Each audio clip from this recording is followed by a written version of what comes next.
And it was kind of a long journey to get to a point where it worked well, but once I got it, it's very effective.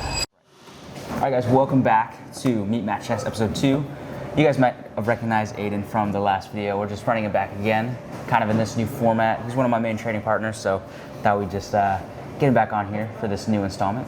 So, Aidan, how long have you been training for? I've been training for about 3 years now. 3 years, yeah. And you say you want to go like more full time, not really more competitively. You want to train more competitively. Absolutely. So, what is it like? Because here we have a good crowd of like people that are larger, and while we have some, it's more limited on like people that are smaller. So, what is it like being one of the smaller people in the gym, if not like one of the lightest weight class, and taking on like those heavier guys?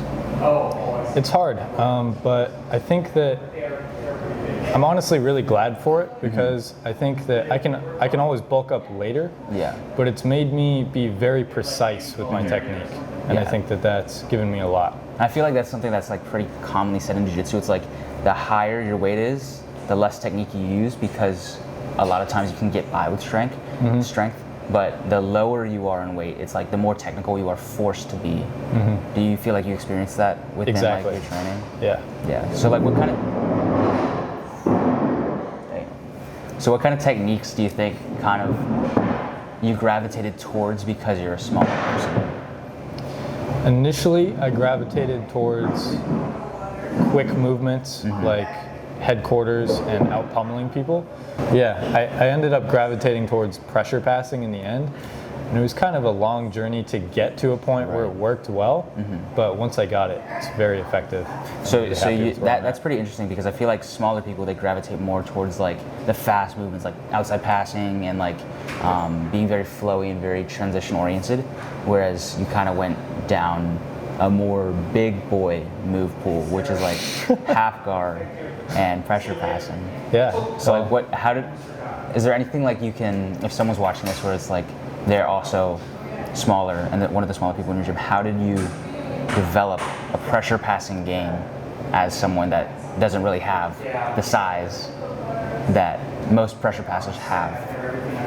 You need to be very aware of your weight distribution, I think. It's really important where you put every ounce of weight that you have. And if you get it down, then it's going to be impossible for the bottom guy to move, even if they are just an absolute whale.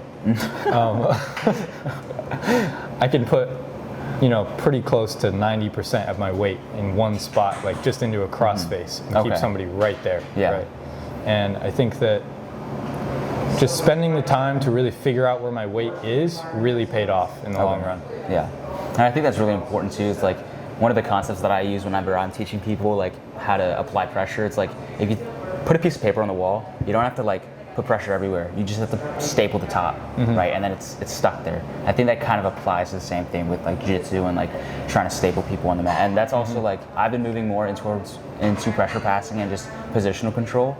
And like if you just get a good crossface on like honestly most people, they can't do anything. And like you hear the gurgling, and they're like, exactly. Oh, that's a feeling. And I was just making a video before I walked to the gym about that. I was like, if you've never dropped your shoulder on someone's neck and heard them gargle, you really have not experienced the true extent of jiu-jitsu and like having fun doing that. But I think these people are about to walk in. We're just gonna wait 1 second for them to open the door. You guys looking for the gym? All right, it's down that hallway and then through that door. Right downstairs in the basement.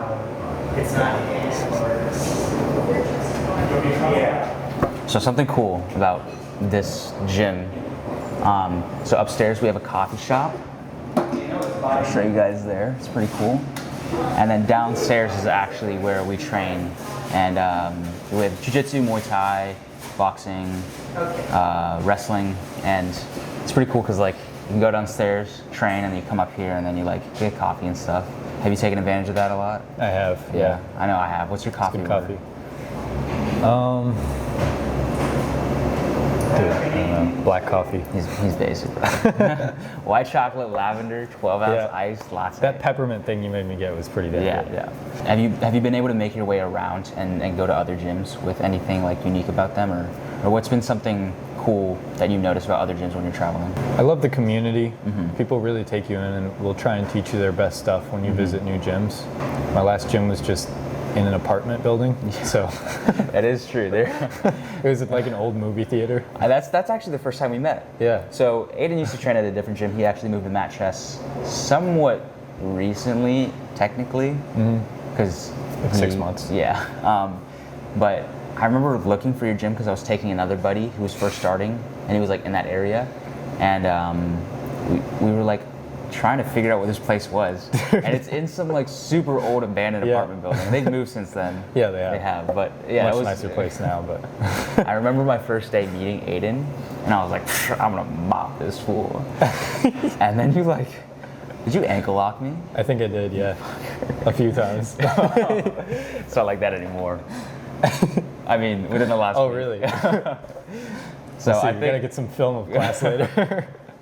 So with Aidan and I want to say we train at 6 a.m. We haven't done 6 a.m. in a while, as I've been sleeping late, not waking up early. I've improved the most through those 6 a.m. classes, I think, with you, just because, you know, it's both of us just trying and looking to improve and kind of tailoring our training towards, you know, what we need. And that's something that is really unique, I'd say, within the morning classes with like you, myself, Justin, and Marshall.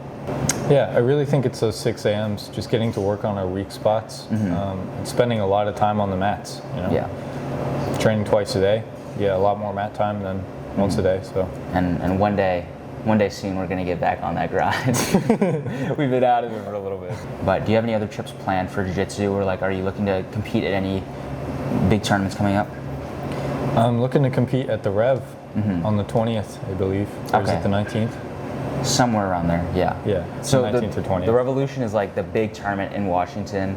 It's the largest by far within the state, and it's kind of like the state championships in a way, just because it's like it's so prestigious in the PNW. But have you competed in there before, and like, how did you do?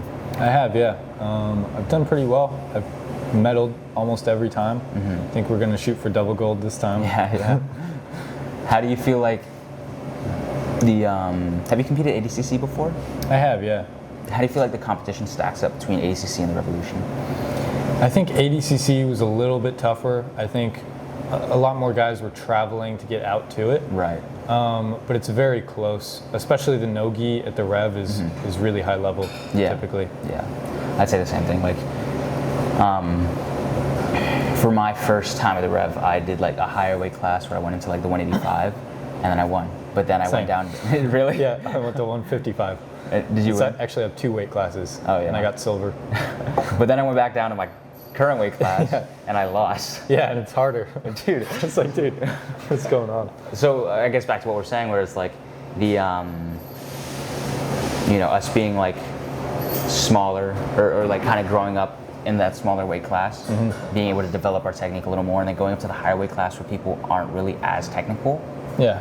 I think we kind of benefited from that a little bit, and then in my experience, I got a little too cocky coming back down to my own weight class. Yeah.